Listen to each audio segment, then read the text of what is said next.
Hello friends. नॉर्सेट की बहुत बेहतरीन वैकेंसी आ चुकी है। नॉर्सेट 10 की टोटल नंबर ऑफ़ पोस्ट 2551 है।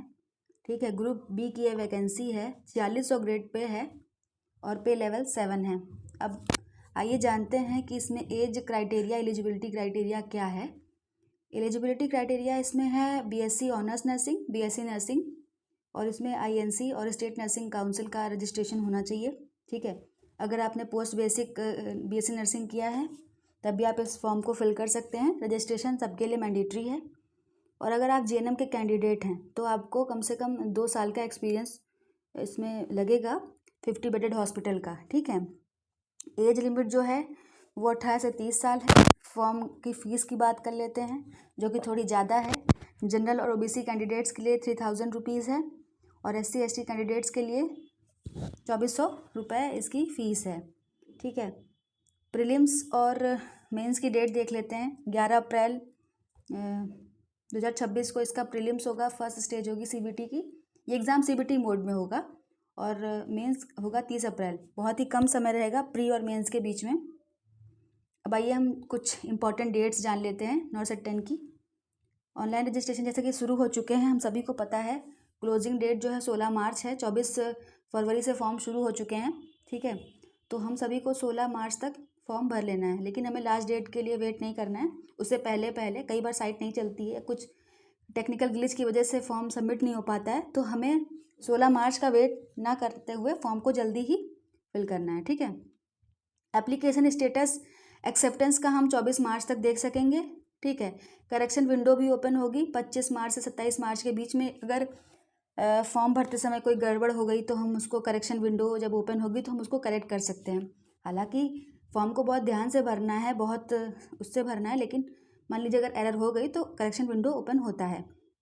सिटी जहाँ पे सेंटर आपका जाएगा एग्ज़ाम का, वो जो सिटी है वो 4 अप्रैल तक आ जाएगी। एडमिट कार्ड 8 अप्रैल तक अपलोड हो जाएंगे। ठीक है, और प्रीलिम्स की डेट मैंने आपको बताई दी 11 अप्रैल। इनकेस एडमिट कार्ड लेट होता है तो आपको घबराने की ज़रूरत नहीं है। 8 तारीख तक सभी एडमिट कार्ड रिलीज़ हो ही जाते हैं। ठीक है, और सेकंड स्टेज का एग्जामिनेशन होगा 30 अप्रैल को। ठीक है, सिटीज़ जो मतलब एग्ज़ाम सेंटर हैं ऑल ओवर इंडिया में सिटीज़ हैं, जहाँ भी आपने प्रेफरेंस डाली होगी मोस्टली वहीं पे जाता है। ठीक है, और इसमें जो भी इम्पोर्टेंट मैं आपको बता देती हूँ। सारा इंस्ट्रक्शन पढ़ के ही आप फॉर्म फिल करिएगा। और जो भी बच्चे गवर्नमेंट या कहीं सेमी गवर्नमेंट या कहीं मतलब जॉब कर रहे हैं ऑटोनोमस बॉडी में, तो उनको एनओसी लगाना बहुत ज़रूरी है। ठीक है, एज रिलैक्सेशन की बात कर लेते हैं। एससी एसटी कैंडिडेट्स को 5 ईयर का, ओबीसी कैंडिडेट्स को 3 इयर्स का एज रिलैक्सेशन यहाँ पे मिलेगा। ठीक है, अब आइए हम बात कर लेते हैं एग्ज़ाम्स की। जो भी हमारे 2 एग्ज़ाम होंगे, ठीक है, वैसे तो जो पुराने बच्चे हैं उन सभी को पता होगा, लेकिन जो कुछ बच्चे फर्स्ट टाइम एग्ज़ाम दे रहे हैं, तो जो प्रीलिम्स एग्ज़ाम होगा वो हमारा 100 MCQ आएंगे उसमें। ठीक है, 90 मिनट्स का हमें टाइम मिलेगा, लेकिन ये 100 MCQ पूरा एक फेज़ में नहीं रहेगा। ये 5 सेट में इसको बांटा जाएगा। 20-20 क्वेश्चन के 5 सेट होंगे और हर एक सेट को करने के लिए 18 मिनट मिलेगा। ठीक है, टोटल हमें 90 मिनट मिलेगा प्रीलिम्स में। और याद रखिए, एक सेट बंद होने के बाद में वो सेट दोबारा ओपन नहीं होगा। तो आप देख लीजिएगा, अगर आप उसमें रिव्यू कर रहे हैं या कोई क्वेश्चन छूट गया है तो उसी 18 मिनट में आप उसको करके तब बंद करिएगा। ठीक है, 18 मिनट बाद वो खुद ही बंद हो जाएगा, उसके बाद आप उसको एक्सेस नहीं कर पाएंगे। 1/3 नेगेटिव मार्किंग है। ठीक है, और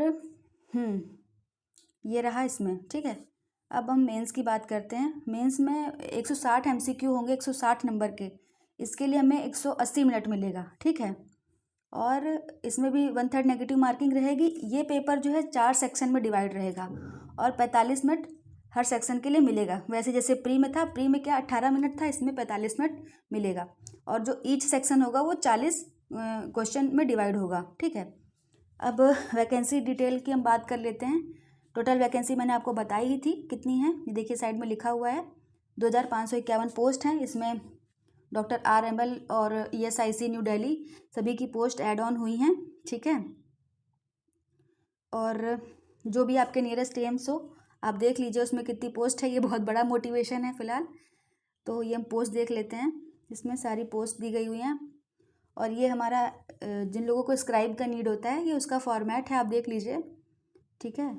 और EWS सर्टिफिकेट के लिए ये फॉर्मेट है, ठीक है। ये देखिए ESIC जो ESIC की तरफ से जो वैकेंसी नॉर्सट द्वारा निकाली गई है, ये उसका वो है नोटिफिकेशन, सब आप लोग पढ़ लीजिए। इसके लिए अलग से कोई फॉर्म नहीं भरा जाएगा, ये उसी में मर्ज है, ठीक है। ये नॉर्सट एग्ज़ाम के थ्रू ही कंडक्ट होगा, ठीक है। उसी के बेसिस पे ये रहा नॉर्सट एग्ज़ाम की जानकारी। वीडियो अच्छी लगी हो तो लाइक एंड शेयर करिएगा, सब्सक्राइब करिएगा चैनल को। Thank you.